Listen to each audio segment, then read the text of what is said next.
We continue to honor the late Peter Secchia. For every building or program that carries his name, there were contributions that came from the heart, not just the wallet. News 8's Joe LaFurgie continues our coverage. Peter Secchia's financial contributions are a big part of the success here at Youth Commonwealth in Grand Rapids, but his support went well beyond those donations. This is an image. Every day, kids from all over Grand Rapids come to the Steil Center, part of the Boys and Girls Club Youth Commonwealth of Grand Rapids. Their mentors, is your homework done? Grand Rapids police officers. It was a program Peter Secchia believed in. Give them a chance to just spend time as two human beings, that from that, good things were going to come.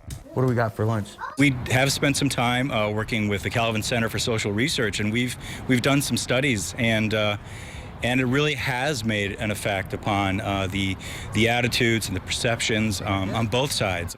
From the Steil Center to the Paul I. Phillips Recreation Center to Camp O'Malley, which gives city kids and city cops a chance to bond far away from the neighborhoods in a summer camp setting, Peter Secchia was always there. He brought his checkbook, donating upwards of $1 million over the years to the club, but he was there in other ways. He showed up out of camp, he showed up in the clubs, and he really got to know the kids and all the staff that work here and the police officers that were mentoring kids day in and day out.